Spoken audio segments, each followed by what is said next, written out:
Hello, everyone. Some of my fellow students and some of my students have asked me to do a quick demo of how I'd make a path in some um, light, some trees along the path. I'm Lawrence Oleary from, where is it there? I never did this before.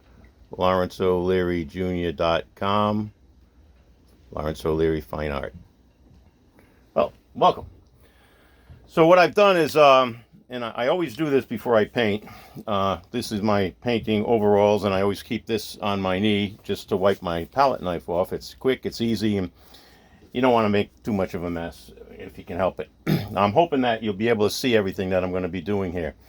First, what I did is I set up my palette. Now, the basic color of the path is yellow ochre, but as things recede, they get a little bit cooler and they get less chroma in them. So what I do is I create a cooler, this is yellow ochre. So here's a warm yellow ochre, there's a medium, and there's a lighter one. I make my black here by mixing burnt umber with ultramarine blue, and that's what I'll use for shading in some of the path areas. Maybe I'm going to kind of do this quick so everybody gets an idea. Now what I did is I took the sap green and I wanted to make it cooler. So what I did is I mixed it with ultramarine blue and I made a pile. Then I made at least three values. So I got dark, medium, and light. And I can always change that as I'm doing it, but I've got something I can work right with. So this is going to be my far back trees because it's cooler. This is straight sap green, but what I did is I put a touch of my black that I made with the burnt umber and the ultramarine blue to dullien it because I didn't want the chroma to be high. I wanted my strongest chroma to be on the foreground. And this is the foreground. And what I did here is I mixed sap green with some cadmium red, some cadmium yellow, and I made these three little values too. And I keep my white on the side. And this is alizarin crimson, but I am not going to be using that in this particular, and this is viridian. So these two colors I won't be using. I got them on there because I'm going to be doing another piece later on with these same colors. So we're going to assume that the light is coming in from this direction. So this will be our light. The brushes that I'm going to be using, I'm using a pretty large number 4 bright. I'm using a beat up old chip brush, which I've got a box of them, and a palette knife. So this is going to be our direction, and I'm going to put the path in first, and I'm going to use the same brush. I'm just going to wipe it off, and I'm not using any mediums, but when I do use mediums, I use walnut oil. Okay, so we're going to put the path in, and I'm doing this quick. One of the things that, and then I can go through, I can pick it apart and give you all kinds of information, but for now, we'll just know that I never want my horizon line to be right in the middle. It's kind of, it doesn't do what you want it to do. So we're going to put a path. So I'm going to put my horizon line maybe up here. So we'll just say that's going to be the horizon line. And you know what, I am going to add another brush just to use as an assistant here to show you a few things. Okay, so this is going to be the horizon line right here. All right. So the path, we're going to make a nice path, and as you know, perspective. And if you don't know, this is we're using one point perspective. This is the vanishing point, and as you come out, the path gets wider. So, and it can be that wide, it could be this wide, it can even have a curve in it. It doesn't have to be geometrically exact, it just has to increase as it comes forward. So we're going to throw in the path, and I'm going to put my light in the back there. It's mixing a little bit with that, but that's okay because I want to take the chroma out of it. Okay, so there's the back of the path here, and then we're going to put the medium yellow ochre right here, and now we're going to take the warmer yellow ochre, and as you can see, it's more chromatic. So now what I've got here is I got the path coming all the way forward. And I know it looks messy, but with a simple little use of the chip brush, you can blend everything in. And remember, everything in the back and on the horizon is blurry. So what we're doing is I'm trying to show you how simple it is, and you can play it, you can work it, you can smooth it out, but there you go. Right now I would say that the back of the path is a little bit too dark, but that could be shadow too. So as simple as just adding a little white to it, a little yellow to it. Okay, those are touch-ups that you can do later on. Now the trees, you say, oh boy, same concept. Okay, you want the warm colors in general. This is just my method. There's lots of different methods, but the concepts stay the same. So you want the warm to be in the front, you want the cooler color to be in the back, you want it to be lighter over there, which I messed up with the black. So you know what, I'm gonna fix that just because it's bothering me. There we go. And that way you can see how easy it is to fix things. There we go.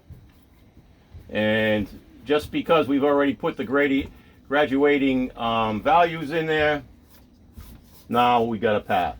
Now I'm going to put the trees on this side, and I'm just going to show you how to put in 3 layers of trees. Now, as I said before, I've got my cool trees and I've got my my warm trees. And the cool trees are mixed with the ultramarine blue, and I'm just going to put them in the back like this. Now you don't want a lot of detail in the back.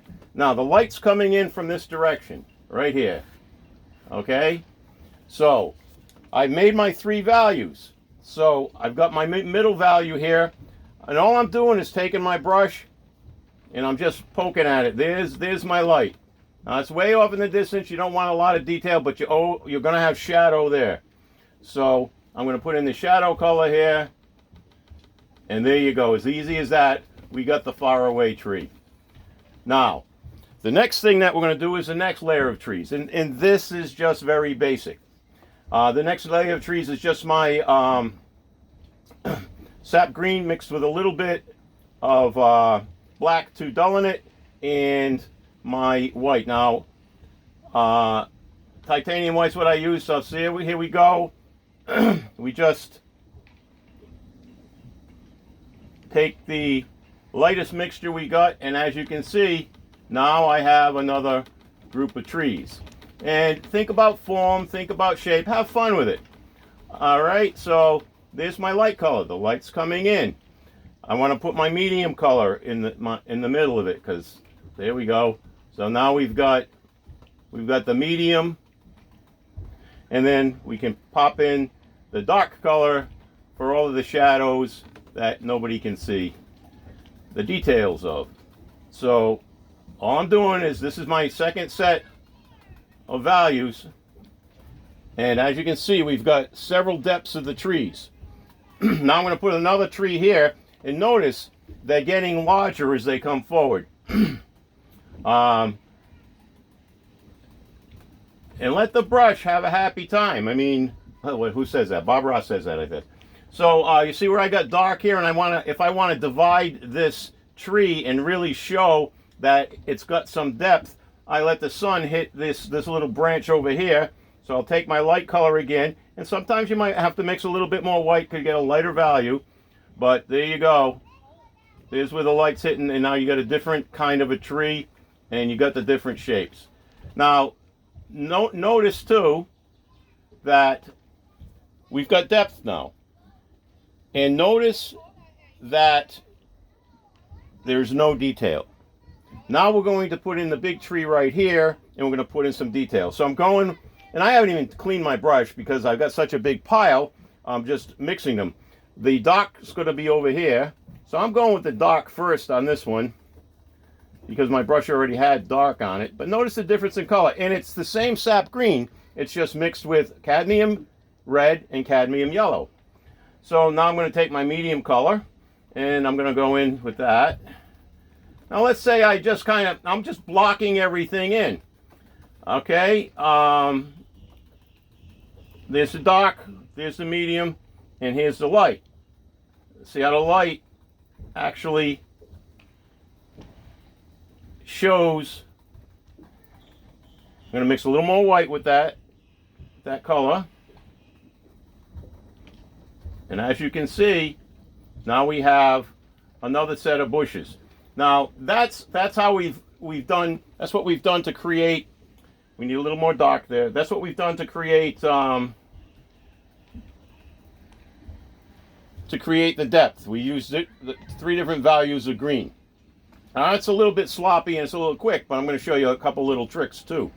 All right, so I always want my front to be the darkest part of my painting. Now, that's too light, so I'm going to mix a little bit of dark with my sap green. And now, as you can see, we've got more depth because my shadow is darker. This is just a quick little study some of the students have asked me to show. Now, that's not a bad concept. And by the way, this is a toned canvas. I always tone my canvas. So there's a couple of things I can do now. Now that's not dark enough, but this is where I want my details. I'm going to take my chip brush and I'm going to put it in the black, just for now. And I'm just going to touch it here and there. And as you can see, it brought those bushes to life. Now, if I only use this corner of my beat up old chip brush, I want that nice bright green over here. So what I'll do, and I have to mix up a little bit more, is I'll take that bright green that I made, the white, bright warm green, in the foreground, mix it up with my palette knife. I'm going to take the clean side of my chip brush, and I'm just going to touch the areas where I want to be brighter. And I'm hoping it comes out. So now you can see, just by a few little touches, that front bush looks really, really, really more detailed than the back bushes. Now, I have a couple of options. I could take a liner brush and I could put branches in here. And the nice thing is this is all wet, so you can constantly change it. I say I want to make this a little darker on that in the back there. It's not quite as dark as the front, but I can do that, and then I can add a little bit more color here. So I want to put some grass over here. So here we go. Some grass, some branches. I'm just scratching with the palette knife. Anyway, those are some tips and some suggestions. Same thing, let's say we've got a little time. I want this field over here to have some depth to it. So what I'm going to do is I'm going to take the cool green. I'm going to go into the back.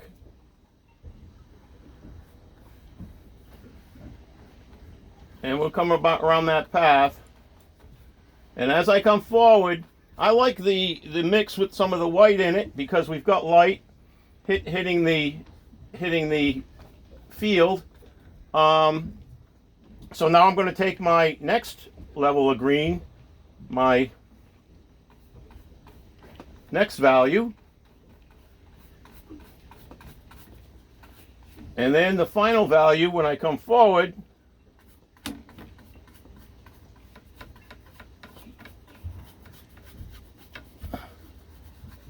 Yeah, doing this a little loose and a little sloppy. No sky yet, but since we're talking about perspective and I got a couple of minutes, I'm going to take this same little brush I used to make the lines, and I'm going to show you how to create the illusion of distance.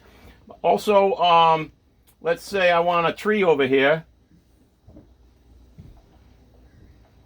Okay, so I can put a branch of a tree in there, but let's watch here now. When things are far away, they're smaller and closer together, and as they come forward, they get larger. So now we have a fence. And in a matter of a couple of minutes, we've made the illusion of a fence. So anyway, those are some tips for you, and I hope that helps. All right. Feel free to ask questions. I'm always happy to do this. I do a blog every Sunday, The Life and Adventures of Captain Larry and Kibo's the dog. He's sleeping right down there. You get to see lots of him in there. This is actually my boat art studio. I travel and paint on my boat. I wish you all a happy day. Please pray for all those poor people and that have become homeless in Ukraine. I actually know how that feels, and it's really bad. So I hope you got something out of this. Thanks.